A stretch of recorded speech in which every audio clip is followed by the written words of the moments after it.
Hello and welcome to ScotRock. Where your hosts from Climb Scotland, Robert Mackenzie, And me, Cal McBain, catch up with climbers every 2 weeks who have different epic tales to tell us. we hope you enjoy the show. And remember, when you're out climbing, be safe and do your buddy checks. Woohoo! We are back and welcome to ScotRock. I know that it's been a long time since you had to listen to mine or Callum's voices asking famous people stupid questions. But we've taken some time, we've upped our game, and we are coming back strong. And to kick off ScotRock in 2022, we did a bit of something special. I was invited to do a live interview at the Fort William Mountain Festival. So ScotRock went all the way up the road, got set up in the amazing Highland Cinema with a live audience for our first ever live interview. Just a heads up, the audience questions at the end were a bit quiet on the recording, so I have done a voiceover as if you needed to hear more of me. Now, because this was a special thing, it needed a special guest, someone who inspires, a true local hero, a legend in Scottish climbing. But we couldn't find anyone like that, so we just got Rebekah Drummond back in. I joke. Becca is an absolute hero, and if you listen to ScotRock, you'll know that she's been on as a guest before, but she was fresh after a mega send last year, and I wanted to hear about it. So, sit back, relax, and enjoy the ever-inspiring Rebekah Drummond.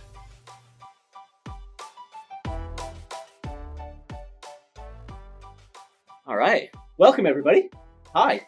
Like I said at the start, you've all booked seats, and I might even get rid of this. It's quite a small room, isn't it? It's quite a small room. If you want to move closer to the front, feel free to do so. It's entirely up to yourselves. But thank you very much for coming. I am Robert. Like Karen said, I work for Mountaineering in Scotland, and myself and my colleague Callum up the back there, we run the ScotRock podcast. My job tonight is going to be to thoroughly embarrass Becca. That'll be hard. Yeah. I'm pretty embarrassed already, to be honest. Good. Yeah. The first thing I will say is this is a really bad time to need to pee. So, I might be wriggling a lot. Does anybody already listen to the ScotRock podcast? I'm going to throw this out there. There's a reason I'm asking. No? You do? Oh, brilliant. We've actually got some fans. Have you guys heard Becca speaking before then? Yeah, right. Okay, so yeah, Becca has actually been on the podcast before. She has done an interview and she spoke a bit about her climbing background and stuff. But that episode wasn't without its issues. There was little children running around. There was issues with the recording, and I phoned in the middle of it. So hopefully tonight goes a little bit better. Game? Yeah. Cool. So for those of us in the room that didn't listen to the original podcast and don't know who you are, would you like to give us a little bit of a rundown? Welcome. I'm going to thoroughly embarrass anybody else that walks through the door as well. Yeah, if you could just give us a little bit of a rundown into, your own climbing, how you got into it, your kind of climbing history, how you've come up through it, where you are now. Just for those that didn't hear the original podcast. Yeah, it'd be cool to just hear a little bit about your journey from the woman herself. Yeah. Well, when I was reading your intro and it said been climbing for 2 decades, and I was like, I've not been climbing for 2 decades, and then I figured it out, and I was like, oh god, yeah, no, next year I will have been climbing for 20 years. I started climbing when I was 6 with my mum, and I'm 25, and I'll be 26 this year. So yeah, almost 2 decades, which makes me think, God, I should be climbing way harder after 20 years. But no. So I started climbing with my mum at bits and bobs inside, but she got really into it, and she took me outside, and we climbed outside for a lot of my childhood until I was like in my teens, and then I got into competitions and started training more indoors and competed nationally and a couple times internationally, but didn't go particularly well. Brush over that Yeah, one. brush over that one. And then I think when I was about 18, I got kind of my sight back for climbing outside again and figured out actually, yeah, that's way more fun than being inside all the time. And like with a big thanks to my mum and Andy who taught me when I was younger, I already knew how to play skier and how to climb outside. So it was like a very like quick progression from starting to lead outdoors. I remember my first summer of trad climbing, I was like, because when I was doing it when I was a kid, I was like, my mum was like around the same grade that I was climbing as well. Like we would do VS's max, and E1 was always this like huge deal. It's a big like, deal. Yeah, Still a big deal. Yeah, and I was like, oh, this summer, imagine if I climbed E1, like that would be incredible. And at this time, I just stopped competing, and I was maybe sport climbing like 7C, and like E1s don't have moves that are that hard. I mean, they're still hard, and like E1s that will shut me down as well. Don't get me wrong, but I was like, oh, just imagine if that summer I could climb E1, that would be cool. And then that very first day that we went out, climbed E1, and was like, oh yeah, no, this trad climbing thing feels a lot easier than it did when I was 8. Just remember to turn the mic on. Not that I need it. I'm loud enough as it is. So yeah, like obviously you got into climbing when you were really young through your mum and stuff, and the big man who was on the screen there, Mr. Andy Nesbitt, taught you a load of stuff when you were younger, but you started climbing hard and kind of cut your teeth properly in it in the indoor kind of scene. Like I said this to you the other day, you were kind of part of almost the first generation of strong Scottish climbers to come out of the indoor climbing wall scene. Before that, most of the big names in Scottish climbing were all outdoor climbers. That's where they kind of they came up. So from your perspective, how did that sort of introduction and training, going through the competition scene, indoor climbing, how did that influence your outdoor climbing achievements once you started to get back into it? Was it a positive or was it a negative? It was tricky. So when it'll be the same. No, it'll be different for you because there was quite a few for when you were up in Inverness. There was like a bit of a kids scene. Yeah. And there was like you, your brother, Nicky, Stephen.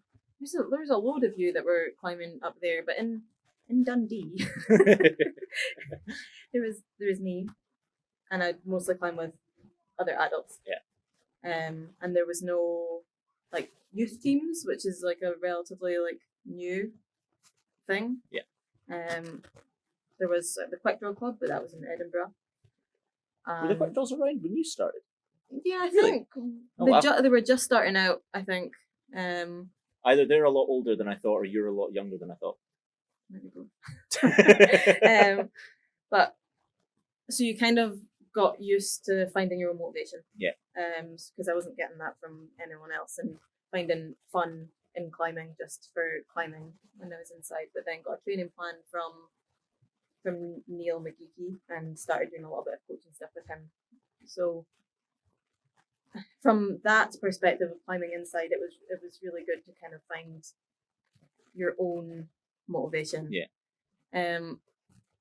But also for climbing outside, I remember my first like big outdoor trip that I went on. I think it was 15 or 16 when I went to Sayers, and just being like, wow, climbing outside is really hard. Like, yeah, I was gonna ask, like, small fish, big pond. Yeah. Like that transition from indoors to outdoors catches a lot. I think it catches most people out.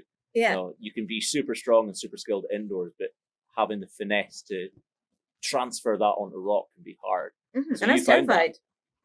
I was so scared of falling off. I remember I just tried this one like quite hard route, this 7C plus, instead of falling off of all these 6Cs, because it was just really scary. All the footholds were polished, and you realised that actually I'm one of the worst climbers here. It was just full of wads. Totally. Please yeah. give us a definition of WOD. Like really, really good people. And like the people would just warm up on what you were trying. And from climbing like in a small wall and inside when you're kind of used to being in the top end of things to go into that, it was very humbling. But it was also motivating to see like, oh yeah, there's a lot further to go. Yeah. So yeah, like coming up through the indoor scene and doing competitions obviously give you a lot of skills, but transferring that onto rock is totally different. It's totally different. But once you figured it out, did it help massively? Like you said, when you started trying to climb E1s, they felt easy. Yeah. Because the technical ability to climb. All right, come on in. Yeah. Come on in. That's quite all right. Okay. We're trying to be as chilled out as possible here. Yeah. I'm surprised there's not any heckling from the back row already. Yeah. So yeah, obviously you said possibly a bad realization to have that you've been climbing for nearly 2 decades. Yeah. Yeah. So how does it feel to be old? Yeah. Weird.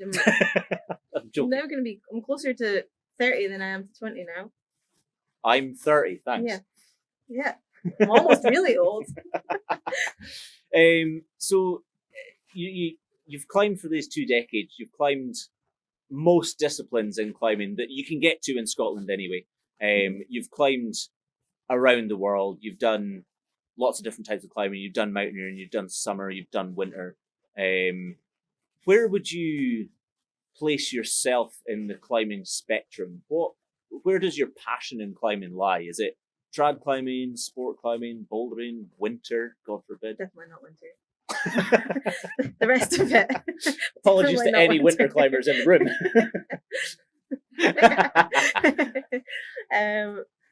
Aside from winter, I'm like an all-rounder. Like definitely, I get a bit bored and itchy feet if I'm doing one thing for too long. So it's so nice living in Scotland where it gives you that opportunity to do everything you want to do in the year. So in winter, I boulder. Don't winter climb. Sometimes I do. Like today, when we were driving here, the skies were really blue and the mountains were snowy, and I was thinking, God, it would be nice to go winter climbing. And then I go winter climbing, and then I get reminded that I really don't like winter climbing. It's cold. It's miserable. My hands get so cold, and you have to belay for a really long time. And I'm so scared. Top roping is terrifying. So yeah, over winter I climb tiny rocks. And a fingerboard. That has to be released. Just that snippet as the best encouragement for someone to go winter climbing ever. Well, Simon, you agree? That's a pretty accurate description of winter climbing. Yeah. You enjoy it when you get back to the car park sometimes, but and that's on nice days as well. Yeah. So me and my partner over there, Lana did her first ever winter climb the other day, and it was on one of the most spectacular bluebird, no wind, everything was perfect conditions day. And I'm sorry, because everything's downhill from here. You will never get that again. I'll always remember that day. So you're kind of into everything. Apart from winter, you're kind of into everything. But where does that passion come from then? Because if it's not rooted in one form of climbing, then there's not one part of the sport that engages you. Yeah, no, probably just the problem-solving side of things, and each discipline has its own problem-solving side of things. Like bouldering, it's very much about figuring out individual moves and really, really small bits of beta that make things easier, which I have to do because I'm really not that strong. So I have to make sure that my beta is very. So there's a few people in this room that would disagree. But and then route climbing, you got to figure out how to be as efficient as possible. Yeah. And making sure everything's slick, and then trad climbing, and I maybe like trad climbing the best, maybe. It's a tie, I think, between that and bouldering. I like how sport climbing got kicked to the side there. Yeah. It's a bit like samey sport climbing, I feel like sometimes. But bouldering, you got to trad climbing, you got to figure out the problem solving side of gear and what gear goes in where, and then also make a risk assessment, but then also figure out moves. So I'd say that, yeah, maybe actually after saying that, trad climbing is probably my favorite. I like how we've worked through that mental process for you. Yeah. That was good. But you do get burnt out if you've been doing a load of trad climbing. I remember we went to Wales for a little while and went with Robbie, who's way better than us. Mm-hmm. But we're just climbing the same things as him. And obviously this is like, they were all an absolute walk in the park for him. But me and Callum, we were just gripped all of the time. And 3 weeks in, I was just like, I just don't think I can do this anymore. Callum said he was going to quit climbing and take up running. And then, yeah, obviously Robbie's just been doing stuff that's like well within his like comfort level for 3 weeks. And we were just totally burnt out. So yeah, I don't think I could do trad climbing like all of the time. Yeah. It's good to mix it up with other things. So have you ever had ambitions to do, obviously you're not that into winter climbing, but to do anything bigger in the trad climbing world, like doing any big wall stuff or alpine stuff? Oh yeah, for sure. Like when there's Have a you better done it? time for it. No, I'd Not love yet. to. Like stuff in the Dolomites. Yeah. I'd love to go to the Dolomites. That's that time we were in Wales. Actually, we planned. I don't know why we did this. This is potentially one of the worst decisions we have made climbing wise. We planned to go to the Dolomites, but felt like we were going really quite well when we were in Wales, and there was like a list of things in Scotland that we'd like to do. We're like, oh, you know what? While we're going well, we'll just go back up. Instead of going to the Dolomites, we'll go back to Scotland and go and try and tick off this stuff that we want to do. Yeah, I know the face you're pulling. That's how I feel as well. I can't understand why we came to this decision. I kind of want to end the interview there. Yeah, I think we're done. And it rained, and we got stuck in the van. We did absolutely nothing. We could have been in. Yeah, It would have rained in the Dolomites. It would It's have okay. rained in the Just Dolomites. keep telling yourself that it would have rained in the Dolomites. You'd have got nothing done anyway. And you said you're not that into sport climbing. There's bolts on some of the climbs in the Dolomites. Yeah, So, as technically sprad sport climbing. Yeah. Sprad climbing. Mhm. I like it. Sprad climbing. So looking through your climbing history, even just the recent history, because all I did in the run up to this was look at your UKC. Oh. Yeah. There's not a lot on there. There's not a lot on there. Yeah. There's only some very recent things on there. Mhm. But looking through your recent climbing history, you've got some pretty impressive climbs under your belt. Whether you'd like to admit it or not, you've got some pretty impressive climbs under your belt that most people would be like, oh my God, that's hardcore. You know, we're not talking E1s here. We've gone beyond that now. Looking at your UKC at the moment, it's literally E5, E5, E5, E6, E7. It's really bad. I don't want to use stuff. Okay, so it's a swayed approach. Is what No, you're that's going not true as well. Biased When we go UKC. out, I'm more inclined to do stuff that's hard for me than have a day out doing easy stuff. Why is that? Because I get very few days out, and then the stuff that I do want to do, I've got like a list of things that you want to do. So when you've got limited time, you want to make what time you have count. So you go and do the big stuff that you want to do. Yeah. Basically. Do I've you- had easy days out. Yeah. Do you find that just going out and trying hard stuff is sort of beneficial at being able to tick things quickly? Or do you miss being able to do some easy stuff just for some mileage?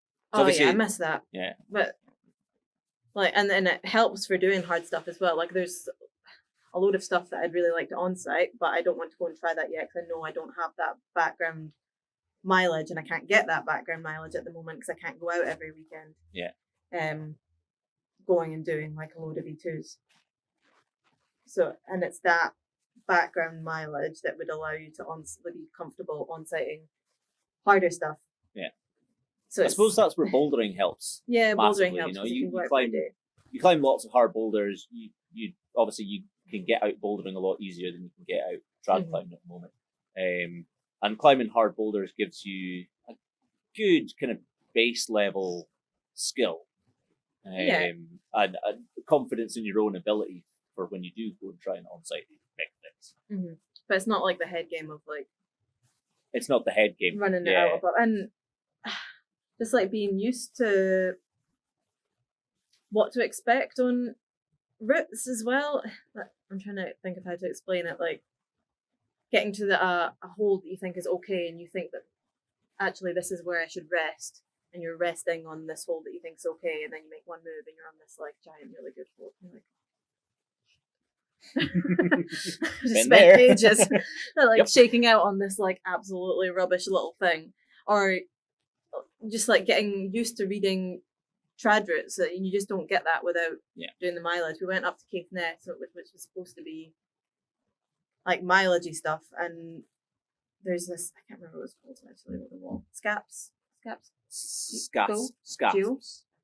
Geo? SGAPS. Yeah, Scaps. Yeah. Anyway, there's like an absolutely it's hard to pronounce. great looking E3, like fantastic, 4 stars. And we were supposed to be doing like, going and trying like nice, big, long, juggy E3s. And because in these like sea cliffs, they're normally quite steep, quite sporty, not like scary and hard. So went in to try that, looked at the guidebook, looked at the route, was like, oh, that looks about right. So went around the other side. So I'm just noticing the photo itself. That's like last Carry on. And so I abbed down and had a friend behind me who hadn't been climbing in a very, very long time either. So I was a bit nervous about seconding. You talked about Callum, right? No. and he was nervous about seconding E3. And I got down to the bottom and started setting up a belay. But Callum was like waving from the top and like pointing to the other side. And I was like, oh, there's another line of chalk over there. He must be pointing to there. And I was like, I shouted up, are you sure? And he was like, yeah, that way. I was like, oh, okay, right, that line of chalk it is. But he just meant that to set up the belay over there, that's where you started, and you still like traversed over and climbed up there. So I started off up this other thing. I was like, oh, this is feeling quite nippy. And I got up and I was like, oh, this is feeling quite nippy, and oh, gear's like okay. This is feeling hard. And then fell off because it was hard. And one bit of gear rip, but the rest was totally fine. I was like, oh, yeah, E3 still feels hard. That's about normal. I've not done trad-on setting in a while. And then, like, pulled back up. Absolutely. And I mean, dry heaved my way to the top, like, properly, like, elbows sky high. I thought I was going to throw up. Luckily, it got easier and easier, but it didn't feel like it was getting easier and easier because I was getting closer and closer to throwing up. And then got to the top and was like, oh, jeez, yeah, I need to do some more E3 on setting. And then Cam was like, you didn't realise you were on the E5, right? I was like, oh, yeah.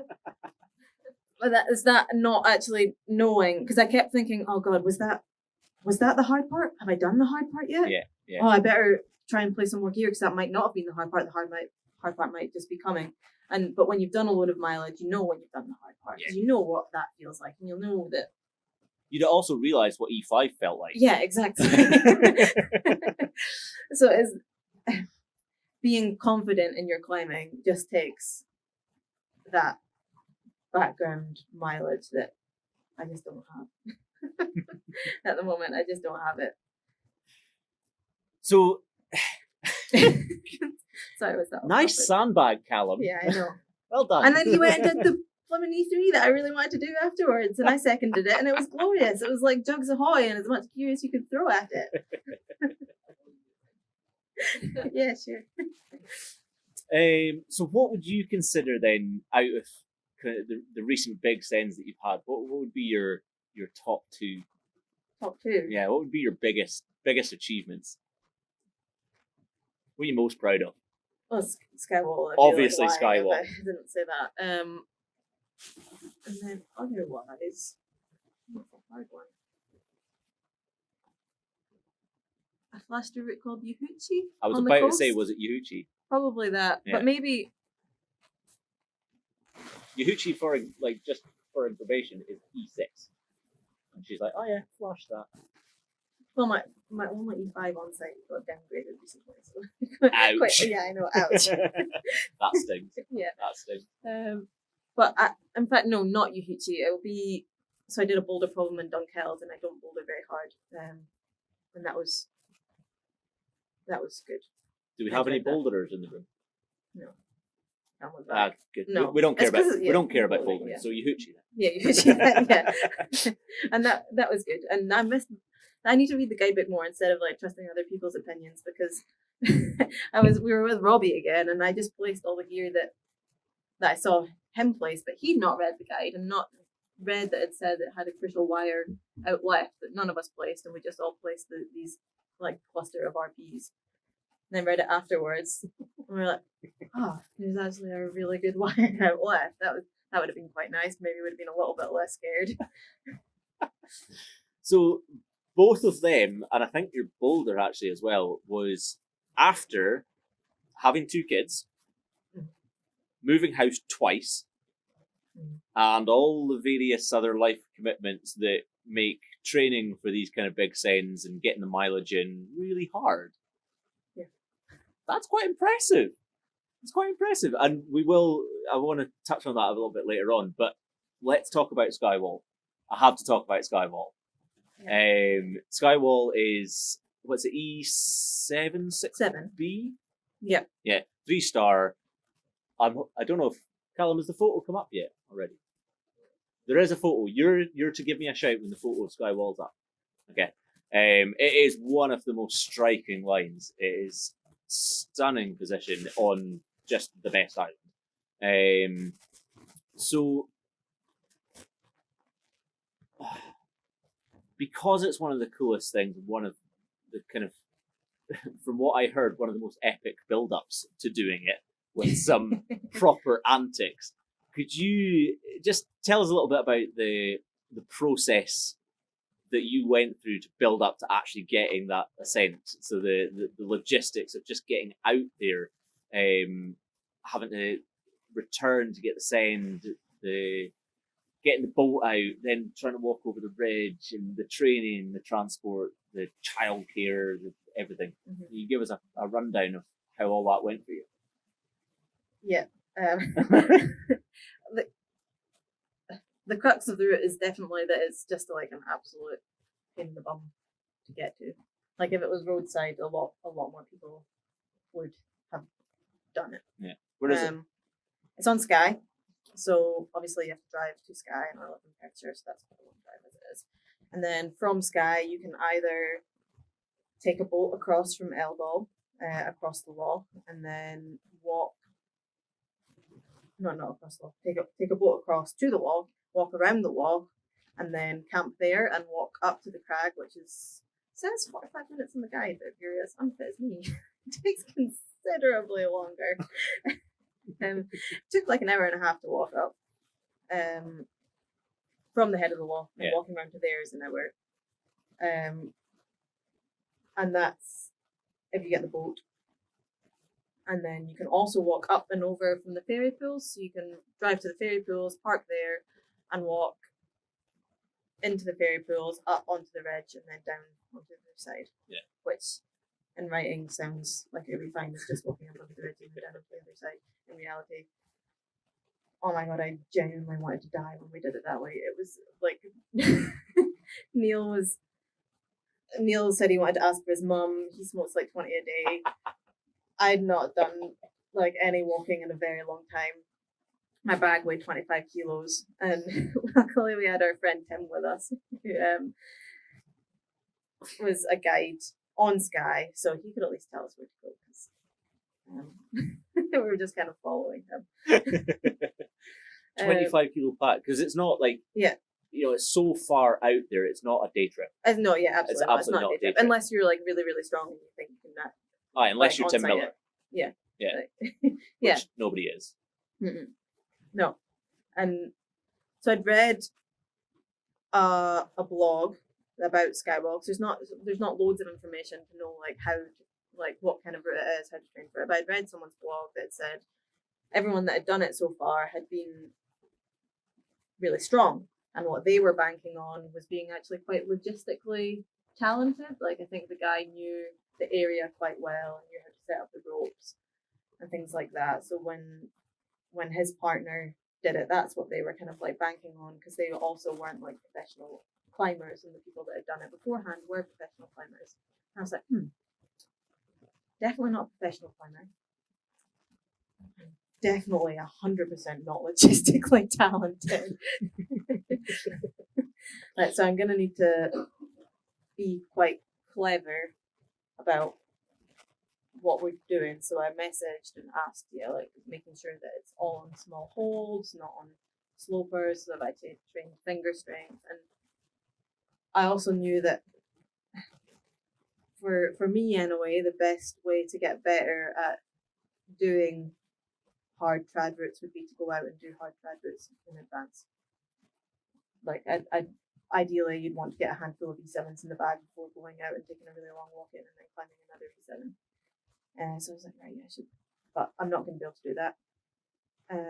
So I just need to be stronger than is actually needed, so that it doesn't feel like I'm on the very edge. Yeah, it doesn't feel totally desperate, like I'm on the edge of falling off, because then I'm probably going to get really gripped and not be able to do it. So yeah, I actually wouldn't want to fall off E7 anyway. Yeah, I mean the fall's actually all right. But yep. So that's what I did, and I thought, I bet I might as well actually, because I'd not been on an E7 or something that hard previously. I was like, I should probably go and try one, so at least I know how hard that feels. So I took a friend, Christy, to Craigdu, and we went up, and there's apparently an E7 on the main wall. And we went, and we were like, okay, right, just need to set up a top rope. So did like an HBS or something up to the top. We did a couple of HBSs, and then we were like, right, we'll set up a top rope on this.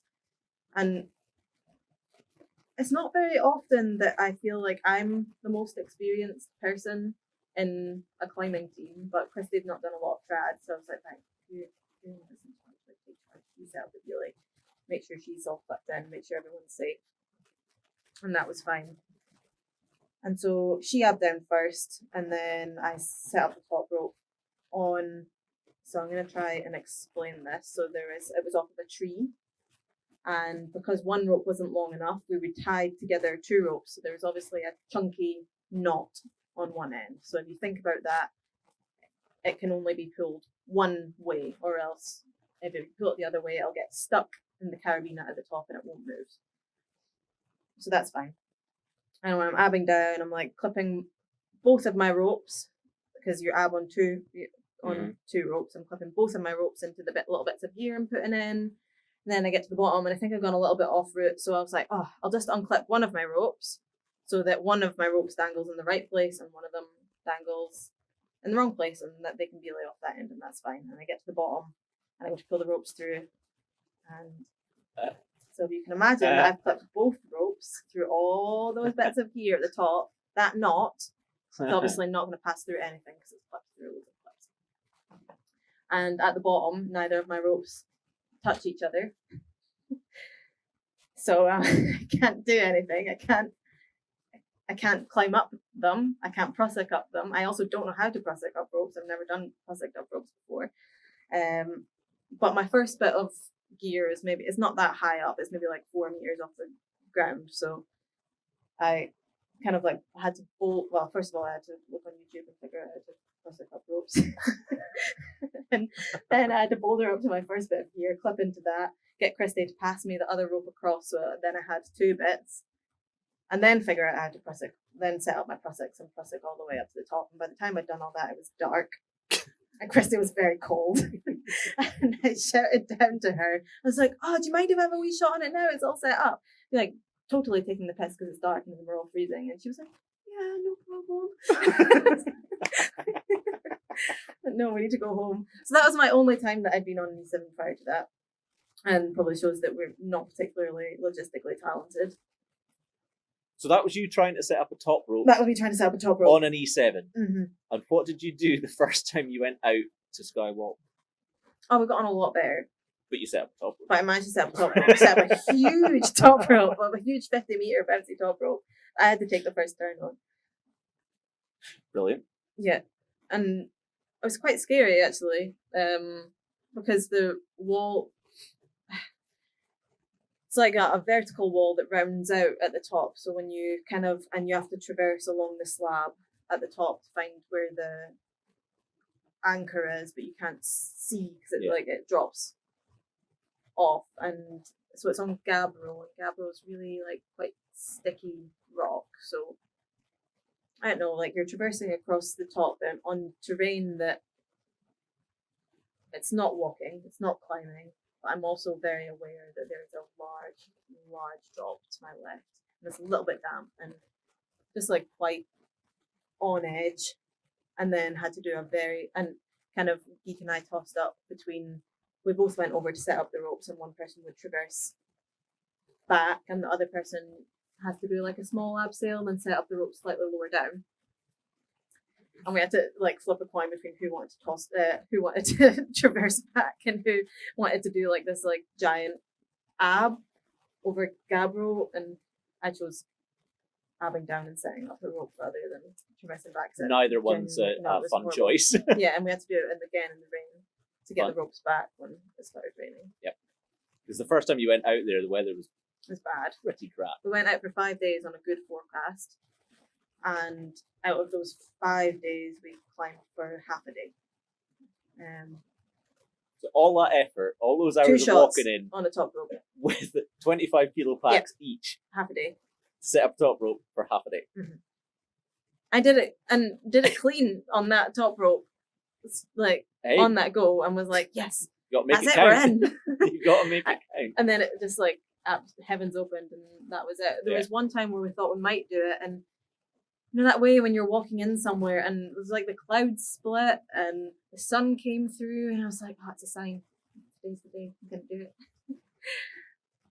And then I must have just thought too soon, because then we got there and it started absolutely pissing it. Yeah. So that's what you get for thinking you've done it before you've done it. Yep. So that was the first time you went out there, and it kind of went well. You did it clean on a top rope, but could have gone better. You could have had more sense on it, more mileage on it before psyching up and getting on it. Done it. Yeah. But the second time, second time was worse. So you went. This time you didn't choose to get the boat, did you? You went up over the ridge. No, second time we got the boat again. We've been out 3 times. 3 times? Yeah. Oh my god. Mm-hmm. But the second time was very brief. Small weather window over the weekend. It was supposed to be like one of the hottest days of the year. I was like, oh, it's sticky rock, doesn't matter. But I could only get from the Friday evening over to the Sunday, but they went out on the Thursday. And so I think we arrived at like midnight on the Friday, slept in the car, got the boat over on the Saturday, but then didn't realise that the boat didn't run on a Sunday. So had to...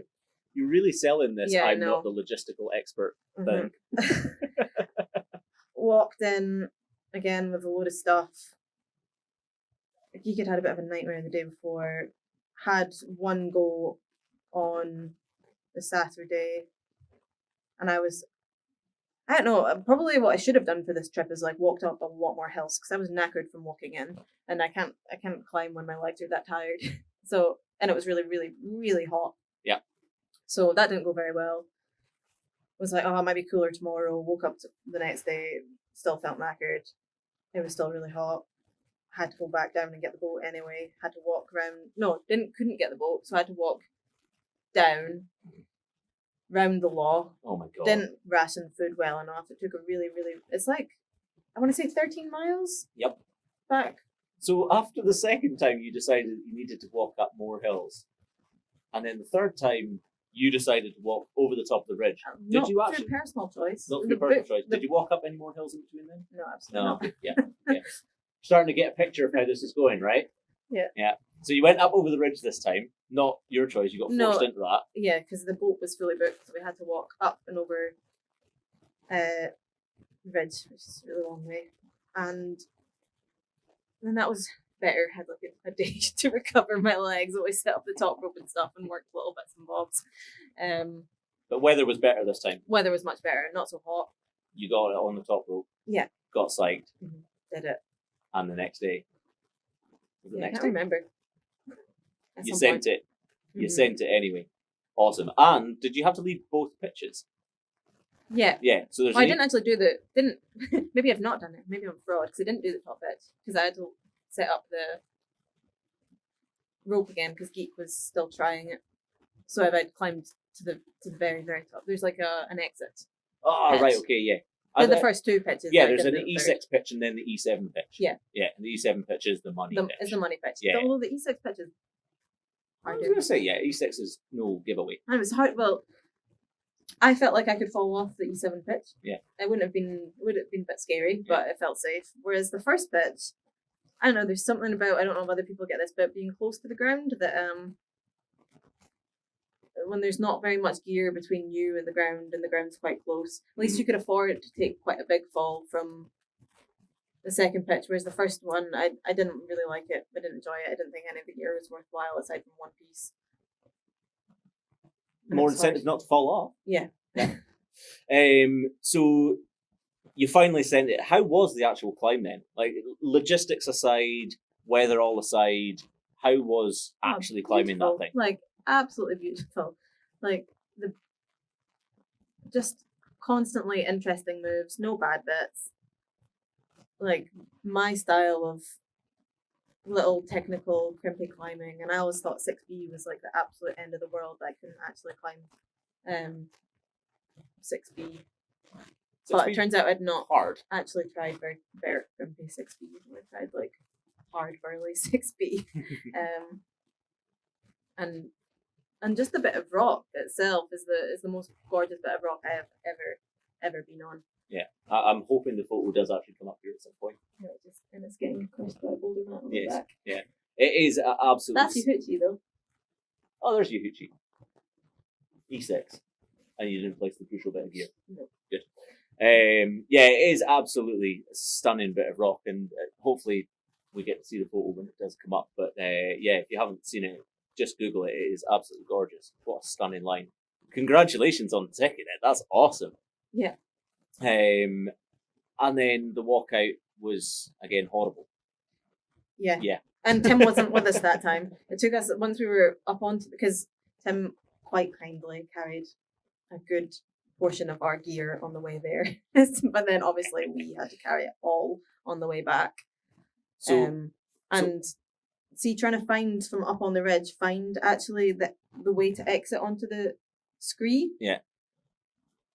Because when we walked up, I think at that part it was dark, and I kind of just figured it would be really obvious, but it took like a good, I want to say a couple hours of like dumped the bags, went backwards and forwards down all the bits we thought might join up to this scree slope, but none of it seemed to be working. I was really close to just phoning Tim and being like on video call because we got signal there, being like, can you just like direct us? Which sounds really bad, and I should really do some navigation courses.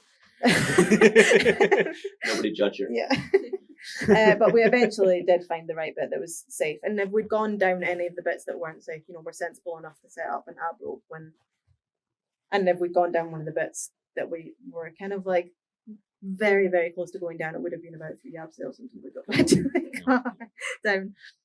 So after absolutely everything, was it absolutely what you were hoping it would be? Oh yeah. Mm-hmm. The climb was still good enough to be worth it after all that. Yeah, and it wouldn't have been the same if it was Yeah. at the road, because part of what was great about it was the location and the extra kind of challenges that came with that. So, I would be ashamed if I didn't bring it up. So, how old was Innes at this point? Well, the first time we went out, she was 9 months. Yeah. She must have been a year and a half or something. The third when we did it. Yeah. I think. So, a year and a half. You finally sent this massive E7 a year and a half after Innes was born. That's after 2 kids, moving house, like I said, twice, all the other life things that make training hard. To have all that time out, not being able to train as much as you want, not being able to do as much mileage as you want, to come back and tick the hardest route you've ever climbed is seriously impressive. And now I'm going to embarrass you. Seriously impressive.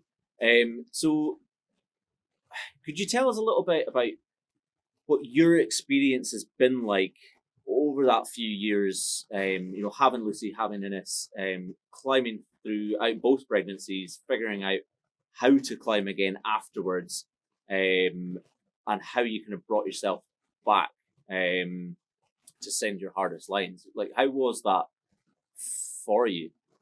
Yep. Not easy. I wouldn't have thought so. But I like to think it's a mix, like a very solid mix of luck and hard graft. Like, and in the sense of luck, I had straightforward pregnancies. It's not like I was on bed rest. And I have a partner who's got flexible work. A lot of people don't. I could afford to take. Hang on, did you just say that Callum actually does any work? It's news to me. But like, he's supportive. He takes the kids. I've got family nearby, and it's we're not rich by any stretch of the imagination, but we're comfortable enough that I'm not working 2 jobs. And I've not had to go back to work like 2 weeks after having my kid or anything like that. I'm not having to work like 50 hours a week to make ends meet. I've got time, and it's not. And you know what? Like, obviously, having more money would make things easier.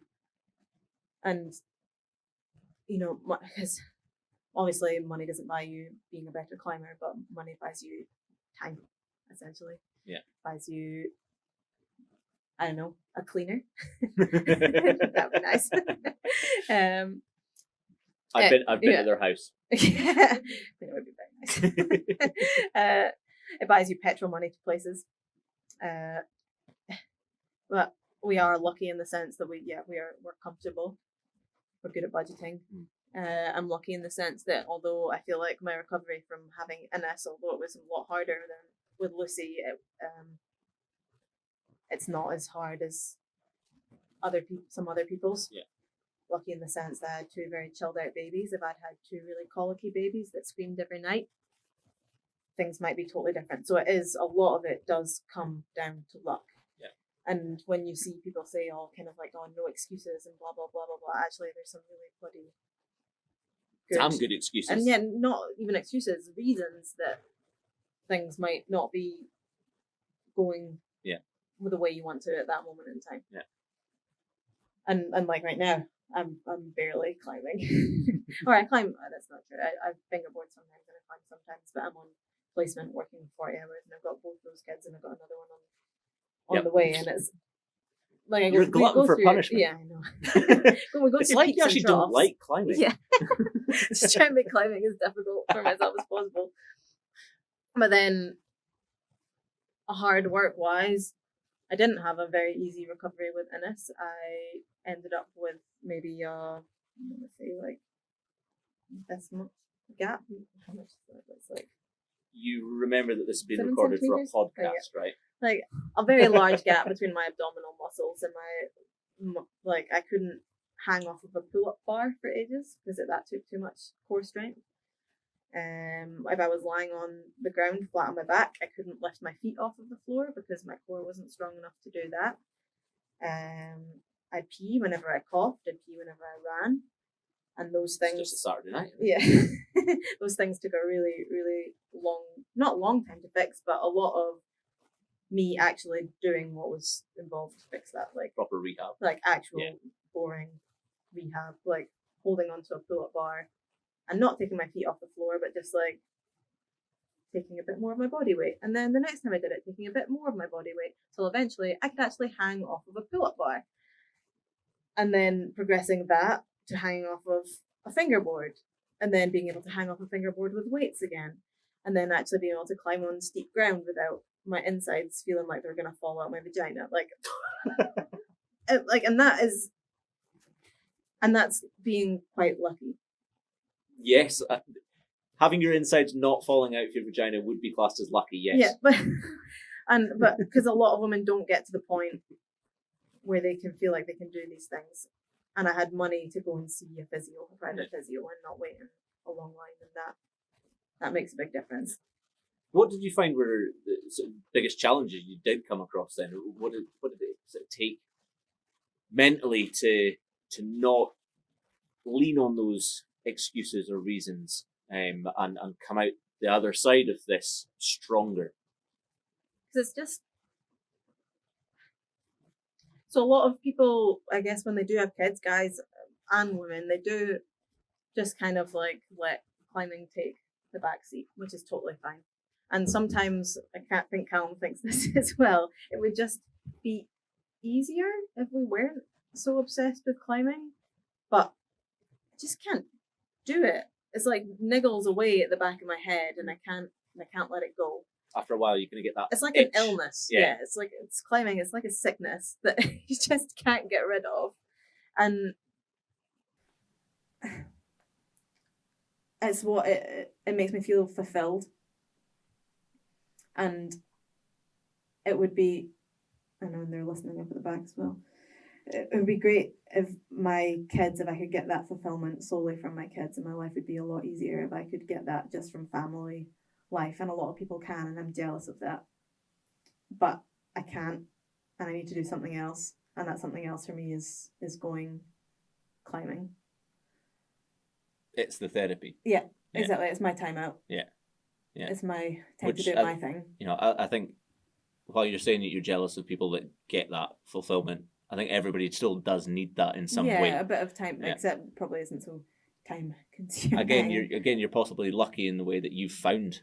Yeah, exactly. That, what gives me that? Mm-hmm. Yeah. So how was the? Although it'd be better if Callum could get his fulfillment just from looking after the kids, actually. Then I could spend more time going climbing. Hint, hint. That's it. Callum's giving up climbing. You're going to take up running in between when the kids go for a nap. That'd be good, but not That's like it. ultra running. And Becca's just going to climb all the time. Yeah. Excellent.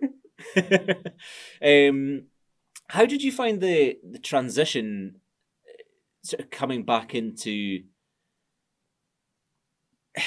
climbing after having the kids and sort of getting your body back to kind of a fitness that you could actually get back out there, because obviously climbing comes with its inherent risks and stuff. How did you find the kind of psychological part of going trad climbing and taking sort of risks again, even on easy stuff? There's inherent risks there. So was that in your mind at all? Was it an easy transition of cool, I'm just going back climbing again, or was it something that kind of weighed on you? Does it sound bad if I say no? I don't think so. Obviously, I just think beforehand I didn't want to die or become injured, and after kids I also didn't want to die or become injured. Like it's not. Yeah. That's not something that's changed. Yeah. It's maybe gotten a little, not from having the kids, but just from becoming a little bit older, from becoming a teenager to becoming an adult. You don't feel invincible. Yeah. Anymore, but that's not to do with the kids or anything like that. That's just life. Yeah. So I'd say having the kids probably didn't change that side. Because I think we both know that you drive into the crag is more dangerous than actually being at the crag. It's got more risks involved in it, but obviously I think for some people, especially when you're younger, the risks involved in the activities that we do, climbing, trad climbing, sport climbing, whatever it is, they're kind of in the back of your mind. And the older you get and the more wise you get, they become a little bit more real. I wondered if having kids brought that a bit more into the forefront at all. No, I don't actually think the kids had anything to do with it. Like, I guess the only thing we chatted about on that front, both Callum and I, was winter climbing. Like, if we both wanted to do more winter climbing, I think winter climbing, in my opinion, does hold more objective dangers, controllables that are things that you can't control, and that it would be a sensible idea if neither of us went winter climbing together, just in case something did happen. It's slightly morbid, but that was dark chat. Yeah, good. that was the only thing on that front. That, yeah. But then neither of us did get into winter climbing, so it's not been an issue. Yeah, I was going to say, neither of you actually like winter climbing, so I don't think that's going to be a big risk. Problem. Probably wouldn't solo as much stuff. Yeah. I think it helps that you guys are, you've been doing this for so long. you've got all this experience, you know how to mitigate any risks that are out there to the best of your Yeah. ability anyway. And you I was know? always really cautious. And like Like you said pretty before, nervous you didn't person, want to yeah. die when you were young. You know, Mhm. it's one of those things. And Yeah. that's not saying I don't take risks. And I take risks when I have the kids as well. And I think life would be boring if I didn't take risks. But I just make sure that those risks are actually worth my time. That it's something I actually really want to do. So how was it then? Obviously, you've said, physically, Lucy was easier. Ennis kind of put you through the ringer a little bit. That took a little bit longer to come back. Obviously, coming back from being pregnant, having kids, there is a good bit of physical rehab that you need to go through. Coming back, do you feel that your climbing style has maybe changed to fit the kind of new Becca? Do you feel stronger in some senses, weaker in some senses? Did that play into why you wanted to do Skye Wall so much? Because obviously it's not such a steep route. Oh, that's a good question. Yeah, actually it totally did, and I forgot about that. After having Ennis, I figured out I had a slight bladder prolapse, and if you Google that, it tells you can't do anything, basically. Can't lift weights, can't lift anything heavier than 5 kilos, even though my baby was heavier than 5 kilos. Basically just felt like a bit of a life sentence. I was like, okay, no, I'll probably be able to just climb slabs and climb vert stuff. And I was like, oh, what's one really good verity thing that I'd really like to do? And that was Skye Wall. But then I chatted to my physio, and she was like, "Don't Google things. Just don't look. No. Don't look up anything on Google. Never You'll be ever fine, Google honestly. illnesses. We'll figure this out, and you'll be back doing whatever you want to do." But I definitely climb way better after having the kids than I ever did before. But that's because I'm more efficient with my time. I go out, and when I go out, I actually try the things I want to do instead of saying, "Oh, it's maybe not the right conditions," or making up all these rubbish excuses. When you go out, you need to get stuff done. If it's raining and it's your day off, okay, you go and find something that's perma-dry, or you go to the wall, or you get stuff done. And I think I was probably a bit of a chronic overtrainer, and I'd get injured quite a lot, and I don't have time to overtrain anymore, so I've been way less injured, and that's made a huge difference. Even though I've had to take time off, obviously, with 1, 2, 3 pregnancies now, I climb more. I'm not as injured as I was before, so I'm not having to take actually stretches off. I eat considerably more, so I actually gain muscle, and that's made a huge difference. I actually can do burly moves. So having the kids has made my climbing actually way better. It's forced me into making sensible decisions. Yeah, that's an interesting point. Having had to step back and take the time out, and then having to do proper rehab and work through things really gradually and follow a proper program to get yourself back, rather than when you were climbing before, just jumping on hard stuff all the time and not really warming up properly. Or going to the wall 5 days a week. Or in Glasgow, I'd do doubles. I'd go to the climbing wall, cycle to the climbing wall in the morning, cycle to uni, cycle back to the climbing wall in the evening, and then cycle home, and then do that 5 days a week, and then eat salad for my lunch, and eat I don't know, probably a cereal bar for breakfast, and then, oh yeah, look, I've got an injured finger, or I'm not putting on any muscle, or So do you think this has or will make you a better climber? Actually, having to take that step back and reevaluate how you actually go climbing. Yeah, I mean, it'd be nice to have a little bit more time. It definitely helps, but it means I don't physically have the time to overtrain. Yeah. So I am gonna open up to the room for questions in a second. So if you've got questions or you need to think of some questions, please do. I'm going to ask one more, and then I'll open it up to you guys, so just a heads up. Obviously, you've kind of spoiled the surprise for everybody already. You're looking at number 3. Does it itself. The belly is giving it away a little bit. No, she's not just fat. No, that's really, really, really big lunch.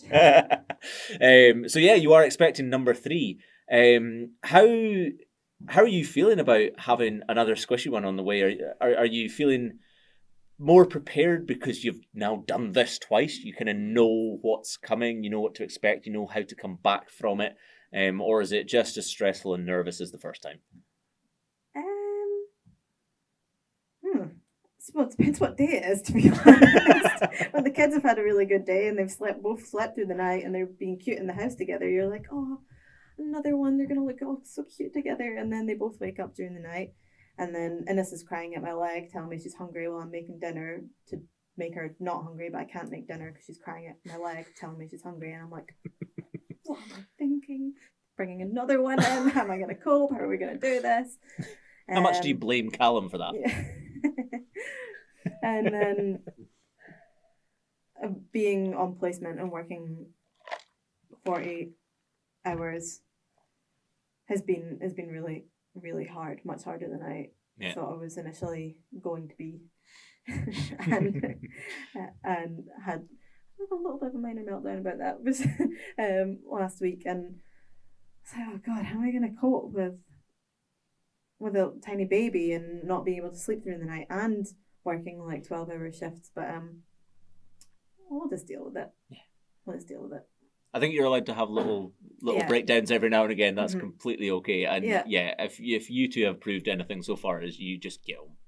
Yeah. You just get on with it. We'll figure Whatever it needs out. done. Yeah. Mm-hmm.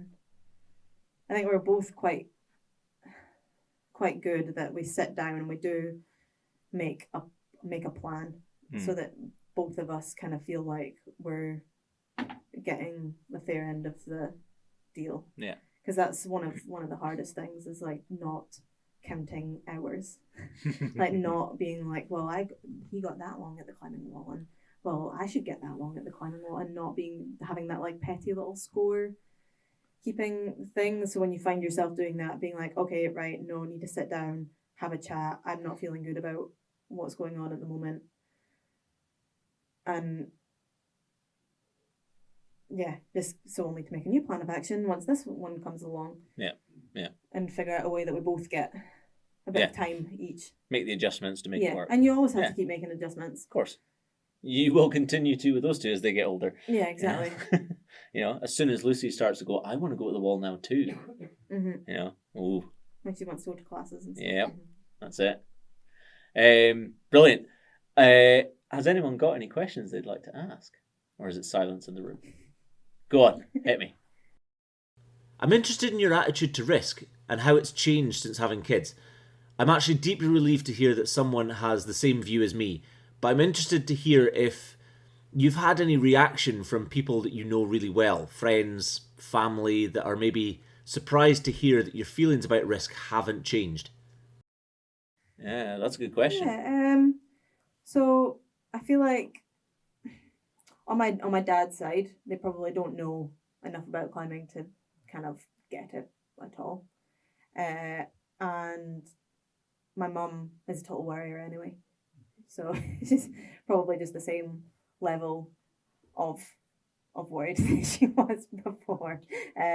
But she knows that even though I'm all sensible. of this is her fault because she's Yeah, the one that got you into exactly. it. Cool, And- good. And she was she was mostly into winter climbing as well, but I think that's because she wasn't so into winter climbing. When I said I wanted to go winter climbing, she was like, okay, that's fine. But so when you go out winter climbing, tell someone that you're going and where you're going, but don't tell me because I don't want to know about it. But no kind of like knee-jerk reactions from family or friends. But I think they all know that I was like pretty cautious before and continue to be. So yeah, maybe my mom probably doesn't want to hear about it if I do something that's like a bit risky, but she probably didn't want to hear about it anyway. When I spoke to her last week, she didn't even know you were coming here, by the way. Yeah, I know. Surprise! Talking to me is a little less risky than E7. Little Doesn't bit, feel like not it, yeah. not massively, but a little bit. Yeah, mental injuries more than physical Yeah. injuries. Yeah. Probably feel more nervous about this than I did about Skye Wall, to be honest. I'm still to really embarrass you. I could. I'm hoping that Callum's going to ask a question to really embarrass you. Oh yes, definitely. Parents in climbing present a great opportunity for embarrassing stories. So, have you got a top embarrassing story involving the kids and climbing? Yeah, embarrassing stories were like this. Yeah, Yeah, I've probably got one for each of them, actually. We're at a little roadside crag in Dunkeld that's like right by the road. Sometimes if we drove there and you can leave the kids in the back because you can see the car from where you're climbing, like it's there. You can leave if the kids fall asleep in the back seats, you can leave them there and just like keep an eye on them. It's brilliant. But Lucy had woken up, and I think Innes was in her pram as well, so they're both up at the crag with us. And it was kind of end of the evening, fading light. And I was done climbing, but Callum was like, "Oh, do you mind if I have one last shot?" And I said yes, but my eyes were saying no, but he didn't get the hint, and I should have just said no. But he fell off at like the third clip, but obviously had to go and like rescue the draws, and that was like, it was getting dark and we didn't have enough time to come back down and for him to go back up. So he started climbing to like get all of our gear back, and Lucy had been watching cartoons, and Innes was kind of like quite happy in her pram, just like playing. But Lucy came over, and I think she must have been about 2.5, or maybe no, she would have been maybe 2 or 3. But when your 2 or 3-year-old comes over and tells you that they need to poo now. There's not a thing that you can say later. And I'm obviously tied in Beely and Callum's obviously climbing. And I was like, okay, right, do you think you can hold it? No, I need to poo now. Okay, right. So shout out to Callum, give him the lowdown on what's going on. He climbs to a bolt so we can sit back, and I tie off the belay plate so I can take both of my hands off. But there's no, I can't obviously untie from the rope entirely to go and take her to go and do her business. So I have to, luckily there's no one else at the crag as well, or else this would be an entire UKC thread. It's quite bad. So I have to tie off the belay plate and just kind of like hold her out to the side from me while she does her business, and we'll clean it up afterwards. Obviously we don't leave poos at crags, that's bad. So that's fine. She's happy. She goes and stands inside with her trousers around her ankles till Cam can get the gear back, and I can like give her a proper clean. I give her a proper clean. Callum pulls the rope through. I'm thinking at the very last minute, oh no, because that poo that's still on the ground that's not been dealt with yet is directly in the line of fire for the rope dropping. And so the rope drops, and the end of it just like absolutely perfectly lands like straight into this poo. What am I supposed to do with this pooey rope? Bin it. We don't have a knife with us. So we can't chop the end off. And like a wet wipe's not gonna cut it. So we had like a disposable plastic bottle with us. So like post the end of the rope into the plastic bottle so that it's like contained. But yeah, I'm just really glad that there was nobody else at the crag that day, because that would have been a good argument for no children at the crag, which I'm very against. But yeah, I managed to clean everything up, go home, cut the end off of our rope, and everything's fine. So that was a bad one. And then just Innes has just stopped breastfeeding, but maybe like a few weeks ago at the climbing wall. And I know some people still don't find it very normal to see 2-year-olds breastfeeding, even though that's like biologically normal, very biologically normal. We're at the climbing wall. We're actually taking Lucy for a climb rather than us, so I was kind of spotting Lucy at the bouldering wall, but Innes is grabbed onto my leg and is just screaming "booby" over and over and over again at the bottom of the wall. It's like, "Mommy, booby, booby, mommy." I'm like, no, sweetie, no, we don't have booby anymore. She's like, "No, booby," having like a proper toddler meltdown about booby, and I'm like, oh God, kill me now. So yeah, there's been those. And just like general meltdowns, we want to just like carry them away from the crag and be like, "I'm really sorry, everyone." Oh, brilliant. Callum, thank you. Any more? Have the kids started on site in E1s yet? So Lucy's been starting to actually take interest in some bits of climbing, but they mostly just like swinging on the ropes. Yeah, which is fine. This is like the most fun thing that you can do. I'm sure they'll probably get into it at some point, but we're not going to force them. But hey, Lucy, are you going to be a better climber than your mum? Maybe. Yeah. She's told me that she doesn't like the outside climbing though, which I feel kind of bad about. Maybe I've dragged her out too many times in the rain. Do you like the inside climbing more than the outside climbing, honey? Mm-hmm. Yeah, it's warm and dry. Yeah, warm and dry. Yeah. That's what. I will say the day that Lucy climbs her first E1, she's getting an interview on the podcast too. Yeah. Like, that's happening. So 6 months? Yeah. Yeah? You got this. So is that what you're doing with kid number 3? You're building an army of belayers for yourself. Yeah. Is that the plan, that your kids are going to eventually, without too much pushing, get into climbing and belay you guys for the rest of your days and drag you up some hard stuff when you're old and frail? Yeah, I just hope they don't get into comps though, because then we need to drive them to like all ends of the country. So yeah, they're not allowed to do any competitions. Don't let our bosses hear that, Callum. Brilliant. Anyone else? You mentioned goal planning, and you told us a little bit about the cycle in terms of after your second child and coming up to Skye Wall. So when did Skye Wall become a goal and part of the plan? So before having kids, I kind of had it in the back of my mind that at some point in my lifetime, climbing Skye Wall would be a kind of cool thing, but I was still given E8 at that point, and I kind of thought that E7 and E8 was sort of grade that was reserved for professional climbers and only professional climbers, and that would be like a, you know, like a lifelong ambition, like one day I might climb Skye Wall. And then I was just like, might as well just give it a go. And then realised that actually the technical climbing on like 6A, 6B is actually within my capabilities. But it was, funny realising that you're like, oh, actually, these grades aren't just reserved for professional climbers. I can maybe do that. It's possibly the kind of scary thing about, you know, like I said right at the start, coming up through the indoor climbing and the competition scene, is having that background climbing ability. As soon as you figure out how to actually apply that to rock, all of these high level grades become within reach if you can get your head sorted. And that's kind of a scary thing in itself. Especially red pointing stuff. Oh, absolutely. You know, like head pointing trad is. Yeah, head pointing. On sighting's like a totally entirely different ball game, but even like head pointing and red pointing things, you know, you going for high grades that you don't really want to fall off some of these routes. You know, E7s, E8s, most of them are kind of no fall zone routes, and to be like, well, I know I can climb it. If my head's fine, then I know I can get through that.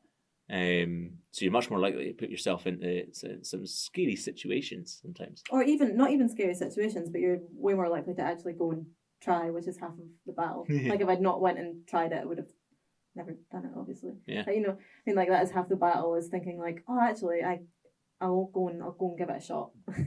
Yeah. And I kind of had it in my head that we might just like get there and actually it's way too hard and that's fine. But then at least you know what you need to get better at doing to kind of like get to there. Yeah. Knowing that you have the skill and you can do that on rock will make you actually go and try some stuff. Yeah, and it was a surprise. So the first trip out was actually just going to be a recce to see what needed to be done, like to see how hard it felt. And then I was like, we did it clean on the top rope, and I was like, all right, I can actually climb that. Yeah. Yeah. I mean, that's where big achievements come from, is like actually just stepping up and trying it. Yeah. Cool. You mentioned overtraining, so I'm interested to hear how many times a week would you consider overtraining? Ooh. That's a difficult one because I guess it depends on your like training background as well and how much you've done prior to that, because obviously if you've not done anything like fingerboarding before and then you went and you started fingerboarding 3 times a week, that could be overtraining. Yeah. Whereas I feel like I could probably fingerboard 3 times a week and I would be fine. Yeah. It's like that kind of thing's super subjective. And I guess it's less, I don't know about you, but it's less to do with overtraining but more under resting. And if you can find, a lot of people can rest enough that they can train lots. But when you've got a job and your job is stressful, you're not actually, even if you're not climbing, you're not resting. Yeah. And I think that's half the battle, and most people don't have that. And I think most people probably climb slightly or train slightly more than they. Like if you're a professional climber, you're putting on your Instagram all the time that you do training in the morning, training in the evening 5 times a week. Like that is their job. But you're sleeping in the middle of the day. You're going for a nap in the afternoon. You're eating loads of food. You're getting 10 hours of sleep at night, and you've been doing that for a decade.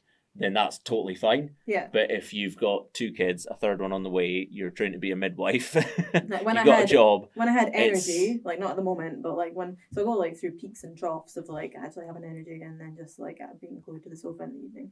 And when I had energy, I'd do day on, day off, day on, day off, and maybe split sessions if I had like absolutely loads of energy, like a session in the morning, but short. I mean, like very, very short, like a fingerboard session in the morning, and then I'd maybe have a short board session in the evening.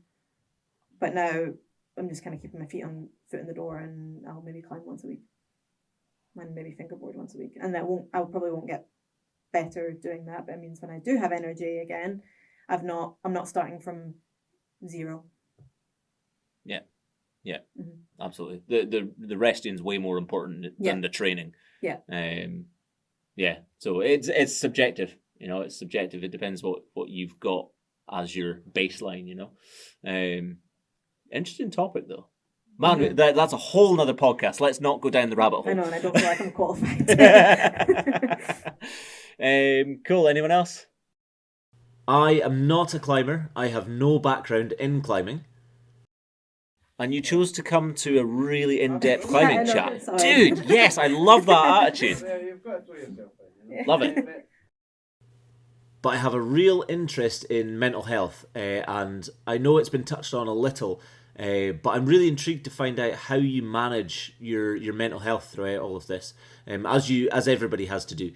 Across all the disciplines of climbing, having kids, working a job, training, and you mentioned that climbing is your release, but I'm wondering if it's because of climbing that you're able to manage your mental health, or is there other things that you have to do to help you manage?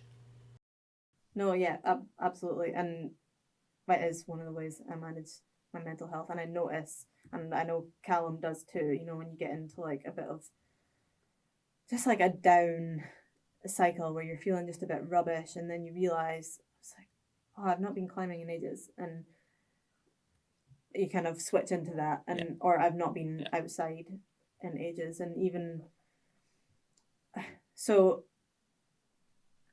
I think sometimes self-care is marketed as like bubble baths and like that kind of stuff, but sometimes it's just like making the decision to sit down with your partner at X time and have like a hard chat about how you're going to make time for both of you to go and do your thing for your mental health. And because sometimes you just expect it to fall into line, and that it's a hard patch at the moment but it'll get easier, but just like making time to actually sit down and have a plan that works for the both of you. And climbing for me is that kind of release for my mental health. It's how I relieve stress. And when I don't have time to go climbing, even just like taking a 5-minute walk in the evening, but making sure that I've actually got the time to do that. And because before, when I had all the time in the world to go climbing, it didn't feel like it was something that was kind of sometimes I didn't want to go climbing, but I'd make myself go and I wouldn't really enjoy it. But now I always enjoy going climbing, and it's always good, and it's always good for my mental health. I don't know if you find that.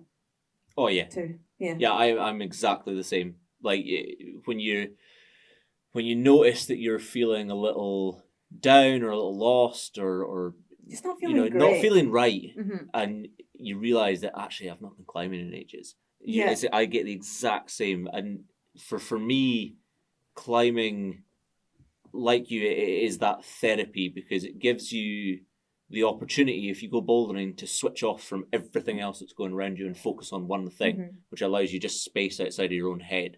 But if you go trad climbing, you sit on belay ledges for 4 hours. You know, it gives you time to be in your head and kind of work through thoughts and stuff like that. So like climbing is therapy in loads and loads of different ways, and I'm exactly the same. I notice it when I haven't been, and obviously for me it's a little easier because I don't have kids and I should have it all the time in the world to go climbing whenever I like. You guys have to work out your times and work out what works and make sure that you can get that, you know. Yeah. And like you said, like, you know, looking after yourself and self-care is possibly marketed as going for bubble baths and bottles of wine and chilling out and seeing your friends and stuff. But it is, again, it's a subjective thing. It's whatever is your thing. We're really fortunate that we have found our thing.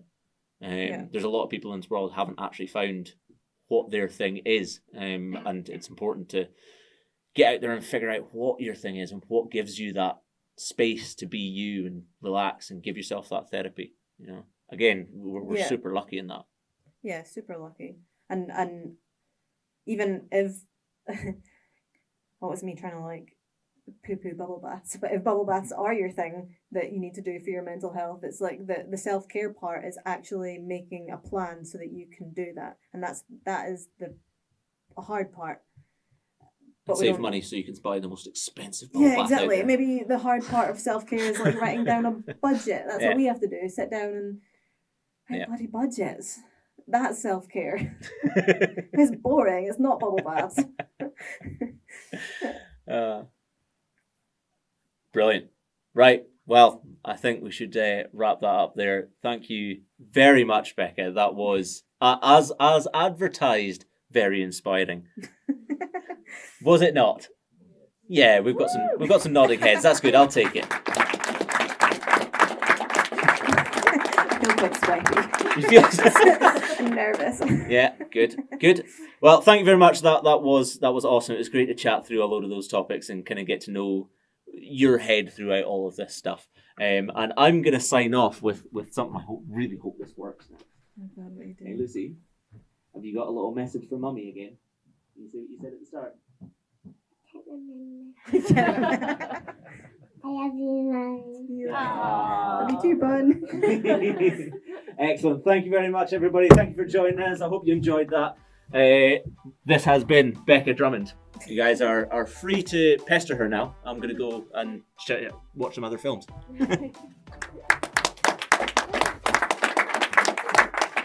Nice. Was that as embarrassing as you thought? Yeah.